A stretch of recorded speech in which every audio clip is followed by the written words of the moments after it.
새해 첫 주일 하나님께서 우리에게 주신 말씀은 신약성경 마가복음 1장 4절부터 11절까지의 말씀입니다.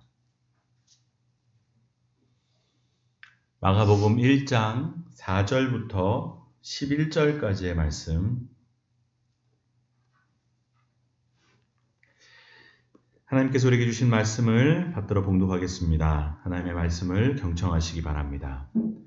세례 요한이 광야에 이르러 죄 사함을 받게 하는 회개의 세례를 전파하니 온 유대 지방과 예루살렘 사람이 다 나아가 자기 죄를 자복하고 요단강에서 그에게 세례를 받더라.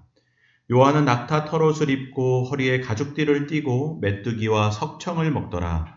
그가 전파하여 이르시되 나보다 능력 많으신 이가 내 뒤에 오시나니 나는 굽혀 그의 신발끈을 풀기도 감당하지 못하겠노라. 나는 너에게 물로 세례를 베풀었거니와 그는 너에게 성령으로 세례를 베푸시리라. 그때 예수께서 갈릴리 나사렛으로부터 와서 요단강에서 요한에게 세례를 받으시고 곧 물에서 올라오실새 하늘이 갈라짐과 성령이 비둘기같이 자기에게 내려오심을 보시더니 하늘로부터 소리가 나기를 너는 내 사랑하는 아들이라 내가 너를 기뻐하노라 하시니라. 아멘.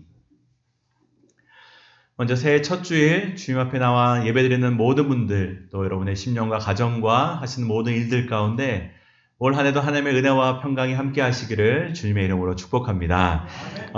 여러분 주보를 보시면 아시겠지만 오늘은 새해 첫 주일, 신년 주일이자 여러 가지 의미를 갖고 있는 주일입니다. 주연절 후 첫 주일이라는 표현도 되어져 있고 또 주님의 수세 주일이라는 표현도 되어져 있습니다. 여러분 주연절 제가 작년에도 잠깐 설명드렸는데 교회력으로 한 해는 이 대림절로부터 시작됩니다. 이 대림절기에 4주를 보내고 성탄절이 지나고 나면 또 성탄의 절기가 한두 주 정도 진행이 되고 그 이후에 이제 주연절이 전통적으로 1월 6일로 지킵니다. 그래서 어제가 1월 6일 아니었습니까? 어제가 주연절이었고 이제 오늘은 주연절 후 첫 번째 주일이 됩니다. 여러분 주연절은 간단하게 말씀드려서 예수가 그리스도이심이 나타났다를 의미하는 절기입니다. 예수님이 하나님의 아들로서 이 땅에 오신 우리의 구원자, 메시아로서 드러났다. 그래서 주현입니다. 주님이 나타나셨다. 주님이 드러나셨다. 주님이 우리의 그리스도란 사실이 이 땅 가운데 보여졌다. 라는 의미로서의 주현절입니다.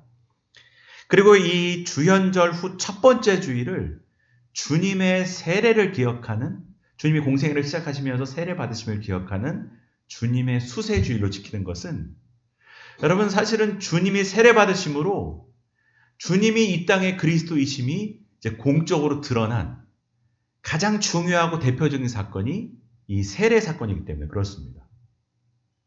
여러분 예수님이 이 땅에 오셔서 30년간은 그냥 나사렛의 이 요셉과 마리아의 아들로서 자라나셨습니다.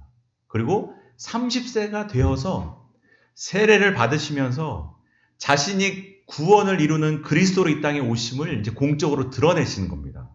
그리고 세례 받으심으로 이제 공적인 사역과 생애를 시작하신 거 아니겠습니까? 그래서 여러분 이 세례의 사건은 예수님이 모든 사람들 앞에 공적으로 내가 그리스도란 사실을 드러내신 사건입니다. 그래서 신학자들은 이 사건을 이 왕의 대관식에 비교합니다. 예수님이 공적으로 이 땅의 왕, 이 땅을 다스리시는 분으로 즉위하시는 순간이다. 그래서 이 즉위식, 대관식이 바로 예수님의 세례 사건이다 라고 이제 표현을 하기도 합니다. 그래서 여러분 이 주님의 세례 받으신 사건은 우리에게는 기쁜 날인 겁니다. 우리는 죄와 저주 가운데 죽을 수밖에 없는 존재였고 우리는 구원의 소망이 없었던 존재인 줄 알았는데 아니라는 겁니다. 우리를 구원하실 메시아가 우리의 눈앞에 드러난 사건인 겁니다. 우리를 그냥 내버려 두신 것이 아니구나. 하나님의 아들이 오셔서 기름 부음 받으신 자, 저 그리스도가 오셔서 우리를 구원하시기 위해 우리 앞에 나타나셨구나. 여러분 그래서 이 주님의 수세주일이 우리에게는 큰 소망이 되는 주일인 겁니다. 예수님이 우리를 구원하실 그리스도셨어. 여러분, 그래서 이 수세주일, 주님의 세례를 기념하는 주일은 우리에게 소망이 되는 주일인 겁니다. 여러분, 오늘 우리가 이 신년주일과 이 수세주일을 보내면서 오늘 이 바로 그 사건, 주님이 공생애를 시작하시면서 요단강에서 세례 요한에게 세례 받으신 사건을 읽었는데 굉장히 의미 있는 일이다라는 생각이 듭니다. 왜냐하면 세례는 출발이기 때문에 그렇습니다.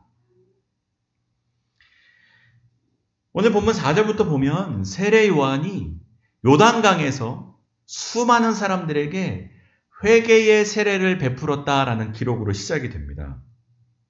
여러분, 회개의 세례가 무슨 말입니까? 새로움으로 초대하는 겁니다. 이제 새로운 하나님의 나라가 시작될 것이고 새로운 나라에 새로운 백성으로 살아야 될 준비를 시키는 것이 바로 이 회개의 세례였습니다. 그동안의 삶으로는 이 새 나라의 백성으로는 살 수 없다. 이제 곧 그리스도가 나타나셔서 이 땅 가운데 새로운 하나님의 나라를 건설하실 것이다. 그러니 너희들 그 새 나라에 살아갈 새 백성이 되어야 된다. 여러분, 그것이 회개의 세례의 여러분 이유였습니다. 그래서 수많은 사람들이 세례 요한의 메시지를 받고 그 앞에 나와 회개의 세례를 받음으로 자신을 새롭게 준비한 겁니다. 아, 내가 이제 새로운 나라에 새로운 백성으로 살아야지. 지금까지는 어떤 인생을 살아왔던지 나는 이제 새로운 나라의 백성으로 살 거야. 여러분, 2024년을 시작한 우리에게도 세례 요한의 메시지는 여전히 유효한 겁니다. 이 새 시대, 새로운 한 해를 시작하며 너희들 안에 있는 썩어져가는 옛사람, 구습을 쫓는 옛사람을 벗어버리고 이제 의의 새 옷을 입고 새 사람으로 살아야 된다. 여러분, 이 세례 요한의 메시지가 우리들 가운데 임함으로 여러분들 이 2024년이라는 새 해를 새 사람으로 옷 입고 옛사람을 벗어버리고 살아가는 은혜가 함께 하시기를 주님의 이름으로 축복합니다. 여러분, 우리 9절 말씀 읽겠습니다. 시작. 그때 예수께서 갈릴리 나사렛으로부터 와서 요단강에서 요한에게 세례를 받으시고, 이제 오늘 우리가 이 새로운 한 해를 살아가는 새로움을 어떻게 이룰 수 있는지를 예수님의 세례 받으신 장면을 통해 함께 살펴보고자 합니다. 오늘 우리가 방금 읽은 9절의 말씀은 예수께서 갈릴리 나사렛에서 사시다가 이제 때가 되어 요한에게 세례를 받으시기 위해 요단강으로 나오셨다라는 말씀으로 시작이 됩니다. 여러분, 예수님의 이전의 삶은 갈릴리 지역의 작은 동네 나사렛에서의 삶이셨습니다. 그러나 이제는 공적인 삶을 시작하십니다. 예수님의 이전의 삶과 이후의 삶을 나누는 분기점이 되는 사건이 바로 이 세례의 사건입니다. 세례는 예수님의 이전과 이후의 삶을 나누는 역할을 하는 겁니다. 여러분, 우리에게도 마찬가지 아닙니까? 우리가 세례받은 게 뭡니까? 이전의 삶을 정리하고 새로운 삶을 산다는 겁니다. 예수님에게도 그랬고 우리에게도 세례는 이전과 이후의 삶을 나누는 분기점이 되는 겁니다. 여러분, 이 세례에서 가장 중요한 게 뭐냐면 물입니다. 물. 여러분, 세례 요한이 많은 사람들에게 세례를 강에서 베푼 이유도, 요단강에서 베푼 이유도 물이 있었기 때문입니다. 여러분, 하나님의 새로운 역사는 항상 물과 같이 시작이 됐습니다. 여러분, 창세기 1장을 보면 태초에 빛이 창조되기 이전에 수면이 있었습니다. 물이 있었습니다. 여러분, 노아의 홍수 사건은 어떤 사건입니까? 죄로 관영했던 이 세상을 하나님께서 물로 정화하신 사건입니다. 여러분, 홍해바다가 갈라졌는데 그 홍해바다는 뭡니까? 이전 애굽에서 바로의 노예로 살았던 사람들이 노예였던 인생을 끊고 이제 새로운 삶, 자유인의 삶, 하나님의 백성으로 삶으로 나아가는 구원의 물이 바로 홍해바다의 물이었습니다. 여러분, 우리도 그런 거 아니겠습니까? 우리가 하루를 어떻게 시작합니까? 씻으면서 시작합니다.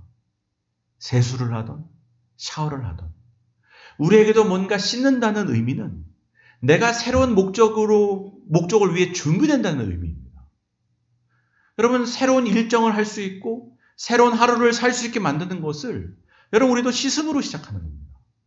물론 씻지 않는 분도 계실지 모르겠지만 여러분, 우리가 씻음으로써 새로운 목적을 향해 내가 준비됐다는 것을 표현하는 겁니다. 여러분, 설거지도 마찬가지 아닙니까? 더러워진 그릇을 닦는 겁니다. 그러면 이 그릇은 이제 새로운 용도, 새로운 목적을 위해 쓰임받을 수 있는 준비가 되는 겁니다. 옷을 빨래하는 것도 마찬가지입니다. 우리가 이 옷을 세탁하면서 이 옷은 이제 새로운 용도를, 새로운 목적을 위해 쓰임받을 준비가 되는 겁니다. 항상 새로움은 물과 같이 시작되는 겁니다. 물은 그렇게 모든 것을 새롭게 만듭니다. 여러분, 예수님이 요단강에서 세례 받으실 때 물에 들어가셨다가 완전히 잠기셨다가 나오십니다. 여러분, 물에 들어갔다는 말은 죽었다는 의미입니다. 내 옛사람은 죽고 새롭게 태어나는 겁니다. 내 옛 모습은 죽고 이제는 새롭게 다시 태어나는 겁니다. 그게 여러분, 세례가 물에 잠겼다가 나오는 이유입니다.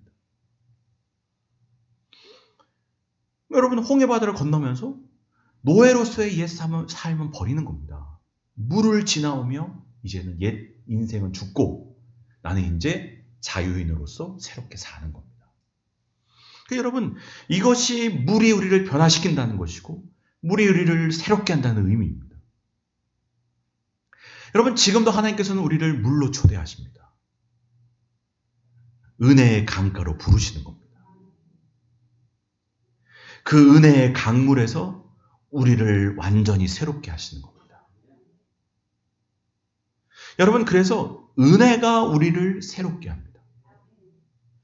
주님이 요단강에 자신의 몸을 잠그신 것처럼 우리도 하나님께서는 우리로 하여금 은혜의 강물에 우리를 담그십니다. 은혜의 강물에 들어갔다 나오는 자마다 새롭게 되는 겁니다. 여러분, 먼저 새해를 시작하면서 은혜의 강가로 나아가시기를 바랍니다. 아멘. 여러분, 우리 안에 은혜가 충만하시기를 주님의 이름으로 축복합니다. 아멘. 여러분, 모든 것을 계획하기 전, 새로운 결심을 하시기 전 우리가 먼저 기억해야 될 것은 내가 얼마나 큰 은혜를 받은 사람인가라는 사실입니다. 여러분, 우리 안에 은혜가 메마르면 안 됩니다. 내 안에 은혜가 넘쳐야 됩니다. 은혜가 있는 사람은 새롭게 살지 말라 해도 새롭게 삽니다. 왜? 내 안에 은혜가 나를 새롭게 하는 겁니다. 내 안에 감사가 나를 새롭게 하는 겁니다. 내 결심이 나를 새롭게 하는 게 아닙니다. 여러분, 생각해 보십시오.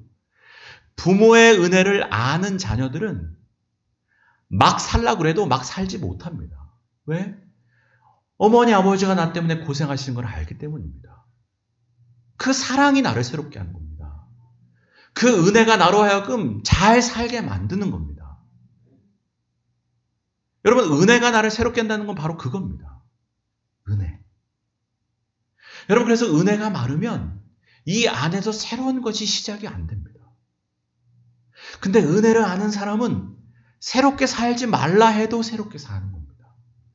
왜 내 안에 은혜가 넘치는 게 중요하냐? 그 은혜가 있어야 내 안에서 새로운 일들이 시작되는 겁니다. 아멘. 여러분, 매를 들어 새로워집니까? 때리면 새로워집니까? 바뀝니까? 변화됩니까? 그거 얼마나 가겠습니까? 여러분, 매를 들어서 새롭게 만드는 게 아닙니다. 잠깐은 그렇게 보일 수도 있겠지만 여러분, 매는 새롭게 하지 않습니다. 근데 은혜는 새롭게 하는 겁니다. 은혜는 변화시키는 겁니다. 그래서 하나님의 은혜의 강물에 깊이 잠겨있는 사람들은 새로운 삶을 사는 겁니다. 왜? 그 은혜가 나로 하여금 하나님을 위해 살게 만드는 겁니다. 그래서 여러분, 시편에 뭐라고 얘기합니까? 여러분, 그 은혜의 강가에 있는 나무들이 철마다 열매를 맺는 겁니다. 그 시냇가에 심기운 나무들이 그냥 올라가는 겁니다. 자라는 겁니다. 여러분, 늘 우리가 기억해야 되는 것은 은혜가 마르지 않게 해주십시오. 하나님 내가 늘 은혜 안에 살게 해주십시오.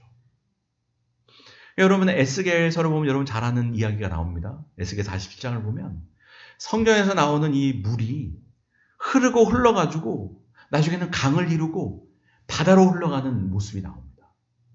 처음에는 발목에 찼던 물이 무릎을 넘어가고 허리를 넘어가고 나중에는 그 물이 헤엄을 쳐야 되는 큰 물로 이제 찬 거랍니다.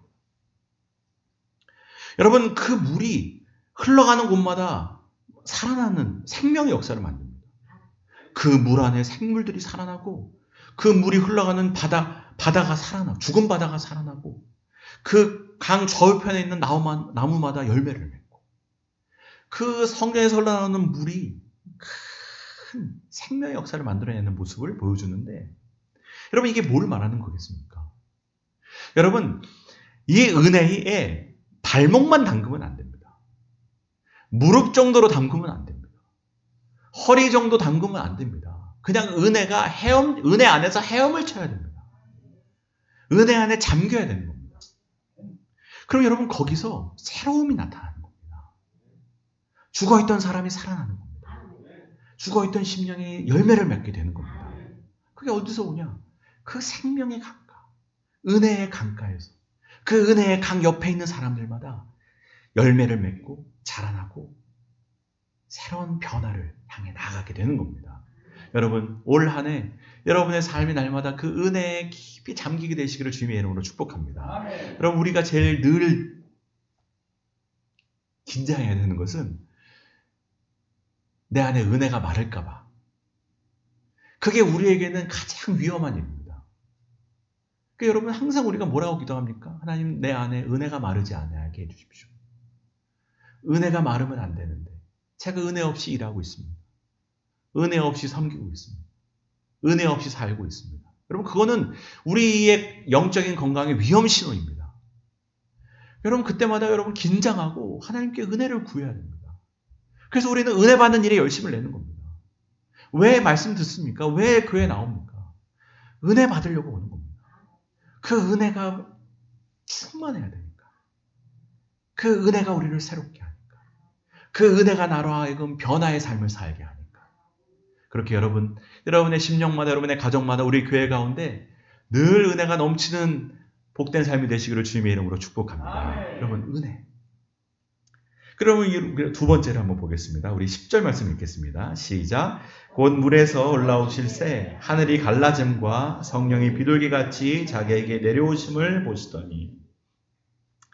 여러분 예수님께서 물에 잠기셨다가 올라오실 때 하늘이 갈라지고 예수님 위에 성령이 비둘기같이 임재하셨다라고 기록하고 있습니다.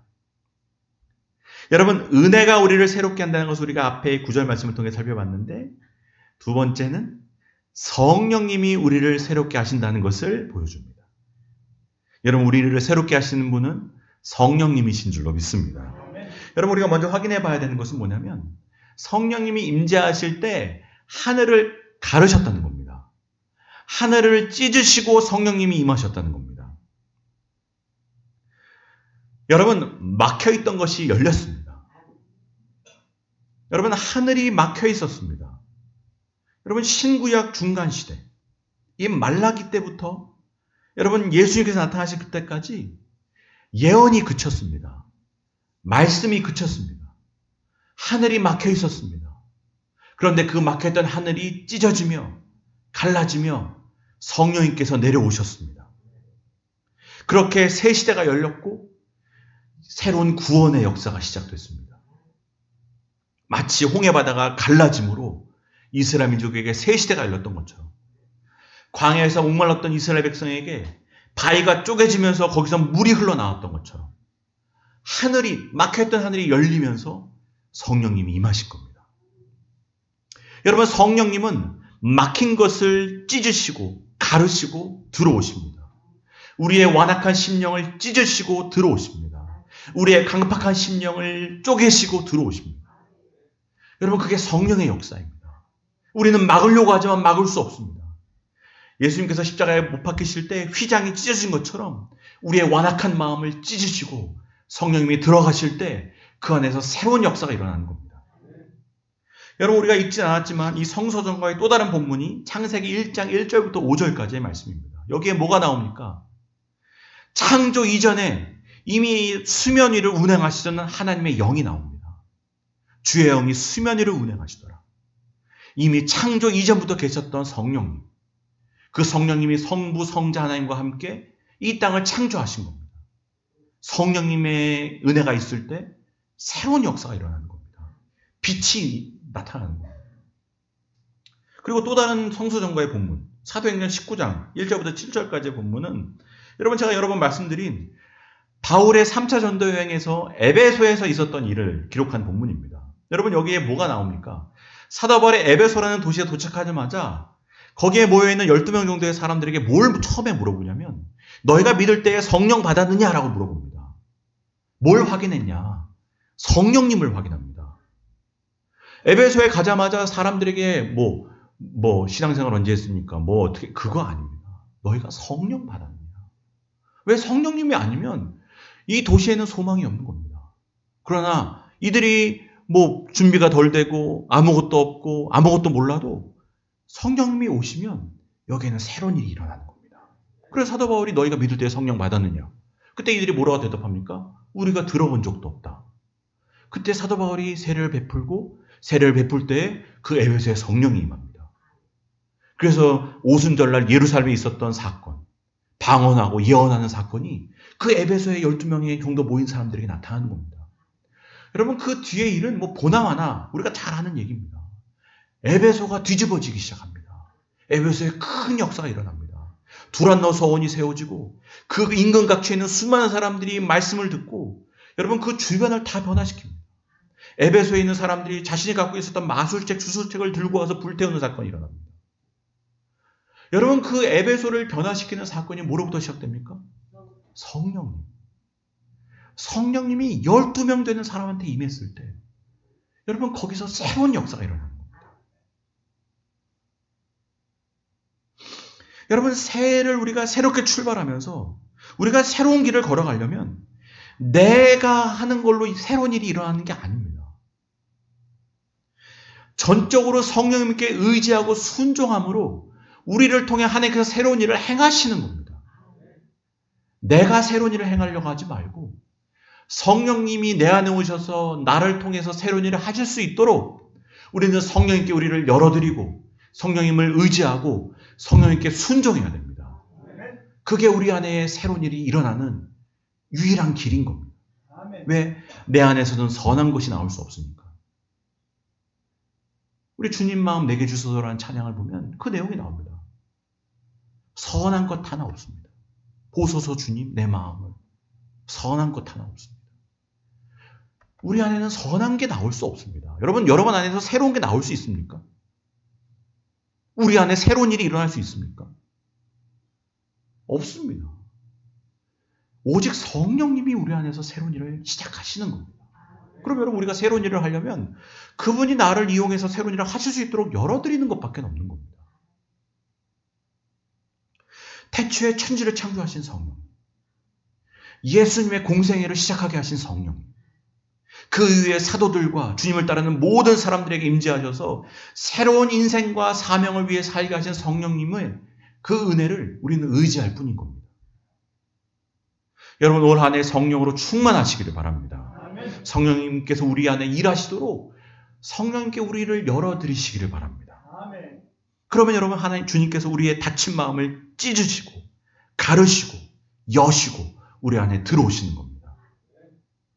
우리는 성령님께 민감하게 반응하는 겁니다. 여러분 이 자리에 계신 모든 분들의 마음에는 이미 성령님이 계십니다. 근데 뭐가 문제입니까? 우리가 성령님을 소외시키는 겁니다. 성령님을 듣지 않는 겁니다. 성령님의 인도하심을 받아야 되는데 그냥 내 생각과 내 욕심의 통제를 받는 겁니다. 그런 여러분 성령님께서 내 안에 일하시고 싶어도 우리가 성령님을 소외시키고 안 들으니 내 안에 성령님께서 일하실 수가 없는 겁니다. 그분에게 민감해야 되는데 그분의 소리를 들어야 되는데 그래야 내 안에 새로운 일들이 일어나는데 여러분 예수님은 자신에게 내려오시는 비둘기같이 임하시는 성령님께 자신을 여신 겁니다. 내가 아버지를 위해 사는 이 인생을 성령님의 인도하심 가운데 철저하게 순종하신 겁니다. 그래서 여러분 12절 보십시오. 곧바로 뭐가 나옵니까? 성령이 예수를 광야로 데려가셨다는 겁니다. 성령님을 따라가신 겁니다. 예수님이 자신의 뜻대로 사신 게 아니고 성령님의 뜻을 따라가신 겁니다. 그래서 여러분 예수님의 인생은 처음부터 끝까지 성령님이었습니다. 돌아가시는 순간, 승천하시는 순간에도 제자들에게 뭘 약속하십니까? 성령님이 약속하십니다. 예수님이 어떻게 잉태하셨습니까? 성령으로 잉태하셨습니다. 공생애를 성령으로 시작하셨습니다. 올라가시면서도 성령을 약속하셨습니다. 자신의 뜻이 아닌 겁니다. 예수님이 왜 이 땅에 새로운 구원의 역사를 시작하실 수 있었나? 성령님 때문입니다. 그래서 여러분 누가복음 4장에 보면 예수님이 자신의 사역을 한 회당에서 선포하시면서 시작하실 때 인용하셨던 이사야의 말씀이 이겁니다. 여러분 잘 아시는 말씀입니다. 주의 성령이 내게 임하셨으니 이는 가난한 자에게 복음을 전하게 하시려고 내게 기름을 부으시고 나를 보내사 포로된 자에게 자유를, 눈먼 자에게 다시 보게 함을 전파하며 눌린 자를 자유롭게 하고 주의 은혜의 해를 전파하게 하려 하십니다. 여러분 예수님이 내가 이제부터 하나님의 일을 시작하는데 여러분 이거 사명 선언문입니다. 이사야를 인용하시면서 자신이 감당할 일이 이런 거라고 설명하시는데 그걸 어떻게 할 수 있냐? 주의 성령이 내게 임하셨으니로 시작합니다. 그래서 나는 포로된 자에게 자유를 줄 수 있고 눈먼 자를 다시 보게 할 수 있고 갇힌 자에게 해방을 줄 수 있는 이유가 뭐냐? 내가 주의 영이 내게 임하셨어. 그 주님이 그 일을 하실 수 있었던 이유는 성령님이 내게 임하셨으니 내가 할 수 있었다는 겁니다. 여러분 성령에게 우리를 맡겨드릴 때 여러분들을 통해서도 이 역사가 일어난다는 겁니다. 여러분으로 인해서 많은 사람들이 소망을 보게 될 겁니다. 어두운 가운데 있는 사람들이 빛을 보게 될 겁니다. 슬픔 가운데 있는 사람들이 기쁨의 은혜 가운데 나가게 될 겁니다. 우리가 하는 게 아닌 겁니다. 내 안에 계신 성령님이 일하게 하시면 우리 안에도 일하시는 성령님으로 인해서 여러분의 인생이 수많은 사람들을 자유케 하고 온전케 세우고 희망을 갖게 하고 위로와 따뜻함을 갖게 하는 인생이 될 줄로 믿습니다. 그 일을 우리가 성령님께 맡겨드리면서 성령님께 우리의 인생을 순종할 때 일어나게 되는 것임을 오늘 10절이 우리에게 보여주는 겁니다. 우리 마지막으로 11절 읽겠습니다. 시작. 하늘로부터 소리가 나기를 너는 내 사랑하는 아들이라 내가 너를 기뻐하노라 하시니라. 여러분 마지막으로 예수님의 공생애가 하늘의 음성, 아버지의 소리로 시작되었다는 것을 이 11절이 우리에게 보여줍니다. 물에서 나올 때 성령님의 임재와 함께 아버지의 음성이 들립니다. 아버지의 음성이 뭐였습니까? 내가 너를 사랑한다. 내가 너를 참 기뻐한다. 너는 내 사랑하는 아들이고 내가 기뻐하는 자다. 여러분 우리를 새롭게 하는 것은 하늘의 음성입니다. 말씀입니다. 여러분 말씀이 언제나 우리를 새롭게 하는 겁니다. 태초에 말씀이 있었습니다. 그 말씀으로 이 세상이 시작된 겁니다. 모든 시작에는 항상 말씀이 있었습니다. 여러분 말씀이 없이 새로움이 시작된 적이 없습니다. 이 세상도 말씀으로 시작됐고 우리의 인생을 새롭게 한 것도 말씀이었고 이 세상을 새롭게 하는 것도 말씀입니다. 하늘의 음성, 하나님의 말씀. 여러분 예수님은 이 공생애를 시작하시면서 이 공생애의 사명을 완성하시는 그 순간까지 이 말씀 가운데 사신 겁니다. 예수님의 모든 사역 가운데 예수님의 전 존재를 가득 채웠던 말씀이 바로 이 말씀이었습니다. 너는 내 사랑하는 아들이다. 내가 너를 참 기뻐한다.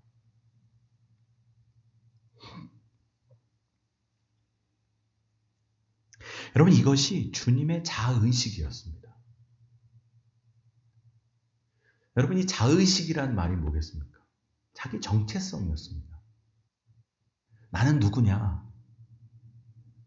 나는 내 아버지의 사랑받는 아들이야. 아버지가 나를 참 기뻐하셔. 그게 나야. 여러분, 우리는 자기 정체성을 뭐라고 생각합니까? 내가 누구라고 생각합니까? 내가 다니는 직장, 직업, 직임, 누구의 엄마, 아빠, 누구의 아들, 딸, 어느 동네 사는 거, 어느 집에 사는 거, 그거 아니라는 겁니다. 그거 이전에 우리의 정체성은 하나님 아버지께 사랑받는 자녀라는 겁니다. 내가 너를 참 기뻐한다. 하나님께서 너무 기뻐하시는 자녀들이라는 겁니다. 여러분, 그게 주님의 전 인생을 가득 채웠던 아버지의 음성이었습니다. 예수님은 자신이 누구냐고 했을 때 나는 아버지의 사랑받는 아들이야. 여러분, 그 정체성이 뭐를 만듭니까? 내가 어떻게 살아야 될지를 만드는 겁니다. 주님은 어디 가나 하나님의 자녀로서 사신 겁니다. 사랑받는 아들로서 사신 겁니다. 그래서 아버지의 기뻐하시는 뜻을 위해 사신 겁니다. 왜? 나는 아버지의 사랑받는 아들이고 내가 아버지가 나를 참 기뻐하시는 것을 아셨기 때문에. 여러분, 그 자의식과 그 정체성이 예수님의 평생을 붙잡아 준 겁니다. 그 정체성으로 평생을 사신 겁니다. 그래서 주님은 다른 길로 가시지 않은 겁니다. 내가 누군지 아니까. 여러분, 세상이 우리에게 주는 말들은 우리를 깎아내리는 말들입니다. 사람들의 말로는 내가 누구인지를 알 수 없습니다. 여러분, 사람들의 말 속에 나는 어떤 인생입니까? 항상 부족한 인생입니다. 넌 이것도 못하고 저것도 못하고 너는 그저 그런 인생이고 너는 늘 부족한 부모고 너는 늘 부족한 자식이고. 여러분, 이 세상의 말들은 우리를 끊임없이 깎아내리는 겁니다. 내가 누구인지를 보지 못하게 만드는 겁니다. 항상 너는 아니라고 얘기합니다. 너는 늘 부족하다고 얘기합니다. 너는 늘 자격 미달이라고 얘기합니다. 우리는 늘 그런 소리를 듣고 삽니다. 그러나 우리의 진정한 하늘 아버지께서는 우리에게 말씀해 주시는 겁니다. 너는 그런 존재가 아니야. 내가 너를 진짜 사랑한다. 넌 내 사랑하는 아들이야. 넌 내 사랑하는 딸이야. 너가 그 정체성을 갖고 살았으면 좋겠어. 내가 너를 얼마나 기뻐하는데. 늘 한결같이 우리에게 주시는 말씀인 겁니다. 여러분, 왜 우리가 말씀을 늘 아침마다 봅니까? 왜 성경을 읽는 겁니까? 왜 뉴스를 보기 전에, 세상의 소식들을 보기 전에 왜 이 말씀을 보는 겁니까? 이 말씀이 처음부터 끝까지 그거 얘기해 주는 책이기 때문에 그렇습니다. 내가 너를 위해 만든 세상, 내가 너를 위해 구원하기 위해 하는 일, 역사의 시작부터 마지막까지 하나님께서 나를 위해 하시는 일을 보여주는 책이 이 책입니다. 우리를 사랑하신다는 증거가 여기에 가득히 들어있는 겁니다. 날 사랑하심 성경에 써있네. 이 증거를 보고 우리가 하루를 시작하는 겁니다. 내가 널 이렇게 사랑해. 내가 내 독생자를 보내기까지, 희생하기까지 내가 너를 정말 사랑해. 내가 널 얼마나 사랑하는데. 너에 대해 세상이 뭐라고 얘기하냐? 사람들이 너에 대해 뭐라고 얘기하냐? 그게 너가 아니야. 너는 내가 사랑하는 아들이야. 사랑하는 딸이야. 왜 하늘의 소리는 듣지 않고 땅의 소리를 듣고 사냐? 왜 사람들의 소리는 듣고 정작 하나님의 소리는 안 듣고 사냐? 세상은 날마다 우리에게 자격 조건을 얘기합니다. 넌 자격이 안 돼, 자격이 안 돼. 이거 해야 돼, 저거 해야 돼. 토익 점수 필요해, 토플 점수 필요해. 그러나 하나님은 그거 아니라는 겁니다. 거기에 네 정체성의 뿌리를 두고 살면 너는 너로서의 인생을 못 산다는 겁니다. 너는 사랑받는 사람으로 살아야지. 여러분, 우리가 보지 않습니까? 사랑받고 사는 아이들은 다릅니다. 내가 사랑받고 있다는 것을 아는 사람의 삶은 다릅니다. 여러분, 예수님의 사람들이 왜 표정이 다릅니까? 왜 다르게 삽니까? 사랑받고 살기 때문입니다. 내가 사랑받고 있다는 것을 알기 때문입니다. 하늘의 음성을 듣고 사니까. 야, 너는 너무 나한테 귀해. 넌 내 사랑하는 아들이고 난 너 참 기뻐. 하나님의 음성이 끊임없이 우리에게 들려오지만 우리는 굳이 귀를 닫고 사는 겁니다. 여러분, 이 하나님의 음성은 우리로 하여금 어떤 실패와 실수와 넘어짐의 자리에서도 다시 일어날 수 있는 이유가 되는 겁니다. 괜찮아. 너 무슨 실수를 저지르고 무슨 죄를 저지르고 무슨 일을 해도 넌 내 사랑하는 아들이야. 넌 내 사랑하는 자녀야. 일어나면 돼. 우리가 다시 시작할 수 있는 이유가 되는 겁니다. 다시 일어날 이유가 되는 겁니다. 여러분, 어떤 잘못을 했을지라도 어떤 실수를 범했을지라도 우리 아버지를 실망시킬 수 없습니다. 그리스도 예수 안에 있는 하나님의 사랑에서 우리를 끊을 수 없습니다. 그래서 우리는 다시 일어날 용기를 갖게 되는 겁니다. 다시 살아갈 힘을 얻는 겁니다. 왜? 하나님은 끊임없이 말씀하시니까. 너 내 사랑하는 아들이고 사랑하는 딸이고 괜찮아. 사람들을 널 감옥에 집어넣을지 몰라도 아니야. 내가 널 여전히 사랑한다. 내가 여전히 너를 기뻐한다. 여러분, 그겁니다. 그 사랑이 우리를 시작하게 하는 겁니다. 하늘의 말씀이 우리를 다시 출발하게 하는 겁니다. 여러분, 작년에 어떤 인생을 살았든지 괜찮습니다. 그냥 시작하면 되는 겁니다. 왜? 우리는 사랑받는 자녀니까.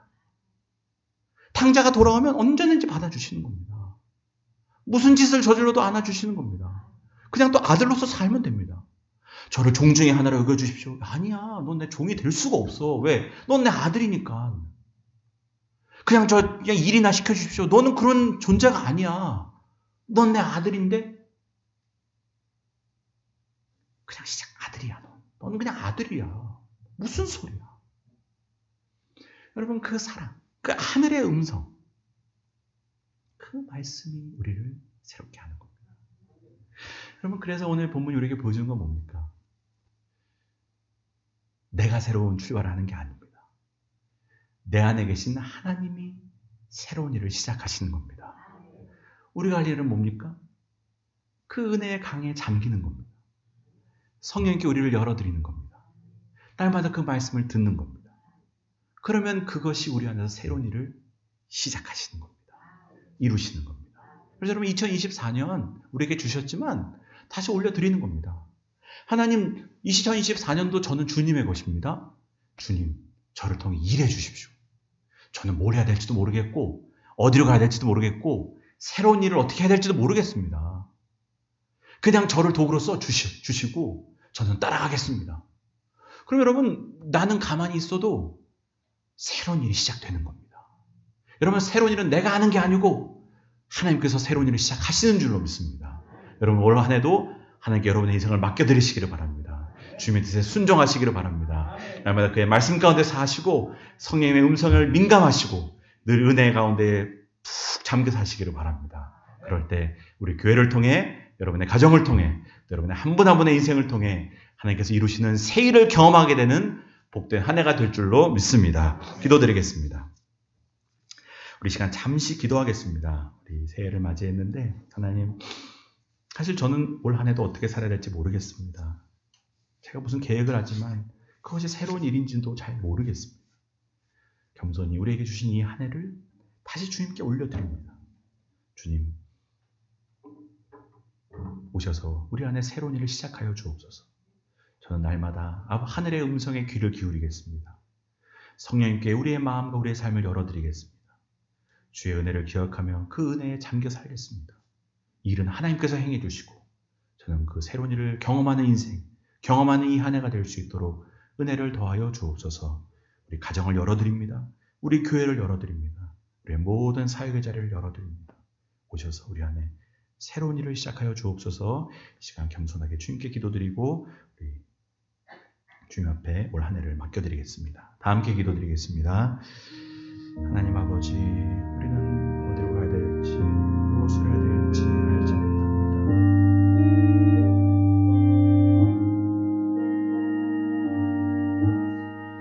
하나님께 순종하는 주의 종들, 저들의 삶과 가정과 교회 가운데 하나님 새로운 일을 시작하여 주시옵소서. 그저 주님께 열어드립니다. 주님께 맡겨드립니다. 우리는 하나님의 뜻을 알지 못합니다. 그저 순종할 뿐입니다. 주님 은혜 부어주시옵소서. 은혜 부어주시옵소서.